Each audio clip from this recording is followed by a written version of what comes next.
We do want to get back to our chief meteorologist, David Paul, with the very latest. David, how's the track coming? Is this what you expected? Well, it's what we expected, at least for the past 24 hours, that we would see this coming into our western counties. But, you know, the forecast edged east, and so now this is coming right through the heart of southeast Texas and the Houston area. It's still a Cat 1. This is the 7 o'clock update. Winds have come down. They were at 80, now it's 75. So even well over land, the storm is hanging on to its Category 1 hurricane intensity. Still moving north at 12. That's good. It hasn't slowed down at all. Still moving north at a good clip. But we've still got several hours to go as the storm moves north and dumps rain and wind and knocks out power. Got 1 million people without power at last check. At the moment, the bayous, most of them are behaving. We've got Maid Creek at Greenhouse that's out of its banks. That one is quite often the first one to come up and out. Here's a closer view of radar. There's the center of Beryl. You can still see the calm, clear center of the hurricane. Still a hurricane inland. And the northern eye wall is reaching Richmond-Rosenberg right now, just about to reach Sugar Land. You're getting very strong winds right there right now. The green areas are all the flood advisories. Everybody's under a flood advisory. Don't go out. High water spots all over the place right now. And you can see the rain field, the scope of this, you know, all the way still from Matagorda Bay up north of Huntsville. It's raining and raining heavily. Zooming in, again, heavy rain across the I-45 corridor coming up off the Gulf Freeway. Look at this rain band. Very heavy rain right in here. That's some of the heaviest rain right now from the Bolivar Peninsula and Crystal Beach up across the bay, Baytown, Mont Bellevue getting very heavy rain, and then that goes right into downtown and across the north side of the downtown area, and you can see the blinding rain there. That's Galveston Island right now. Again, there's that band coming across the Bolivar Peninsula. Heavy surf, heavy rain, one little flash of lightning there. It's quite often that you don't get a whole lot of lightning with these tropical systems. They're warm core lows that reduces the lightning. It increases the rainfall as the atmosphere is tropical and saturated from top to bottom. Wind gust forecast by 10 a.m. The center forecast to be right here, just over Richmond-Rosenberg, west of Sugar Land, just nearing the I-10 corridor. That's getting close to Katy. You're sitting right there. So this is going to make a move, the center of it, right over the Katy area here in about an hour, hour and a half. Still wind gusts to 70 possible. These are gusts, not sustained, but possible gusts to 70 in Harris County, to 50 in Montgomery County. Still 60 to 70 mile per hour gusts possible across our coastal counties. We get into 11:30 noon. The center begins to move north of I-10. Still wind gusts 50, 60, 70 possible as the storm weakens, but very slowly weakens. This is really holding together for a long period of time.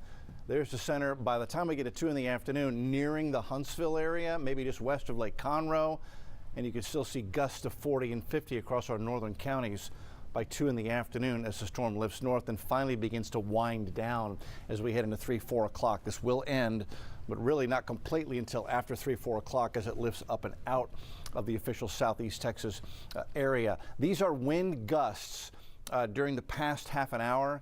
Had a gust to 67 at Bush, so almost a gust to 70 at Bush Airport in the last hour. Gust to 62 at Hobby, gust to 59 Pearland, gust to 60 in Tomball. Still haven't seen too much in the way of wind gusting over 30 miles an hour up toward College Station, Huntsville, Conroe. You've had gusts to about 30, 32 at best. That will increase as that storm lifts north. You guys are going to see gusts to 40 and 50 possible across our northern counties. You know, Spring, Woodlands, Conroe, Huntsville, Navasota, Bead Eyes, Brenham to College Station, and Waller as well. Waller out 290. You're going to see those gusts, if not already seeing them in the 60. So again, Hurricane Beryl sitting right here, centered just west of Angleton. The northern eye wall into Fort Bend County now, seeing strong winds, some of the strongest winds right now through Richmond-Rosenberg and the Sugar Land area. Winds at 75, moving north at 12. That's live out of Sugar Land. You can see the rain just blowing in sheets across Sugar Land. I believe that's near Town Square. And then here we go with the track moving north, due north. Still by 1 o'clock in the afternoon, forecast to be up here across Montgomery County, eastern Grimes County into Walker County, still as a strong tropical storm. Winds sustained near the center and east of the center of 65. That's at 1 o'clock this afternoon across our northern county. So you have The threat for new limbs to come down and new power outages across the northern counties, Conroe, Livingston, Huntsville, Navasota, as we get into the afternoon. And then finally after that, it will lift up and out of here late in the afternoon, and we'll finally begin to get a break. Once again, there's the way the storm looks right now. Winds of 75 as a Cat 1, a strong Cat 1, just barreling right through the heart of Houston and the southeast Texas area. Guys, it's going to be several hours until this finally has a chance to wind down. We've got several hours to go before things settle down. Stay home, stay off the roads. Lots of high water spots out there. The wind is going to stay up for the next several hours across the area. We've got 1 million people without power right now. That number is probably going to at least hover where it is, if not stay put. I'll say that one more time. Let's go live to Devon, who is in Galveston. He's been there all morning. Devon, how are you? Look at the palm trees blowing behind you. It's a rough morning in Galveston, Devon. How are they doing there? Yeah, it is pretty rough out here. You know, now that the sun has come up, we're getting a better picture of what's actually unfolding. You know, to my right is the Gulf of Mexico, just off the seawall here. And earlier this morning, it was completely dark in that direction. You couldn't see a thing. And then as the sun started to come up, you could slowly start to see how high the waves were.